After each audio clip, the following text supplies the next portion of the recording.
Have you ever wanted more pleasure in your life? Well, you've come to the right space. Hey, it's Rachel, and I've been intimacy coaching for 11 years, which inspired me to do an extended series every single month talking about ways to incorporate pleasure into your everyday life for yourself, but also a partner if you want to. Now, sneaky, the entire year was not necessarily about direct pleasure. It was about intimacy coaching.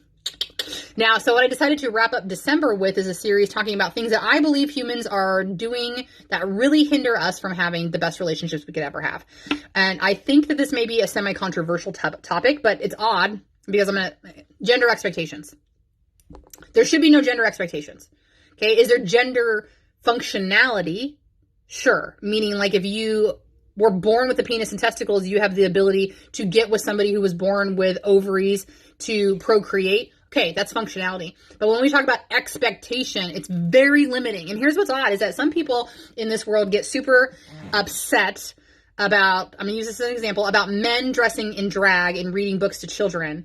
However, we don't really question when a girl decides to wear a pair of overalls and we call her a tomboy. Okay, that was a very loose example. But a tomboy has been acceptable all this time. But the expectation we have for boys wearing dresses is not okay. Right? That's just one example I want to give you. And whatever you believe, please, I'm not asking you to change your mind. I'm not saying that you have to wear a dress tomorrow. That's not what this is about. What this is about is the limiting idea that when we place people in a box and we tell them who to be, that we think we know what's best. When people operate from their belief systems that do not negatively hurt anybody else, we need to let that be. Because that is the conversation I've been having up until this day in this series was what we do when we subject people to sticking in a box.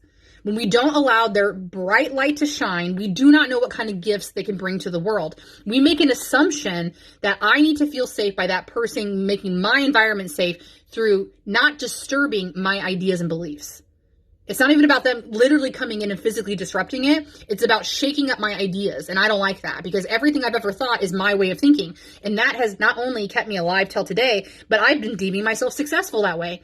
So how dare you step into this world and tell me that you can dress that way, you can talk that way, you can identify that way, and you're going to be loved and accepted when I've already been struggle busting as myself over here? Fuck that shit. It's not going to happen.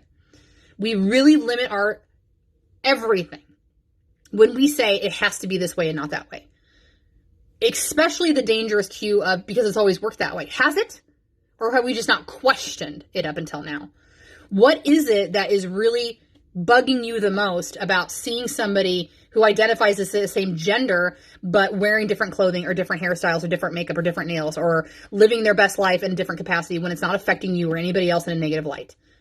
Before we open our mouths to tell other people how to live their lives, we need to ask ourselves that question. Is this helpful? Is it indicative of something that is impacting my life that I can't look at and control myself? All of those things. So important. Please consider letting everybody, but especially children, express themselves safely but authentically. That's all I had today. Have a good day.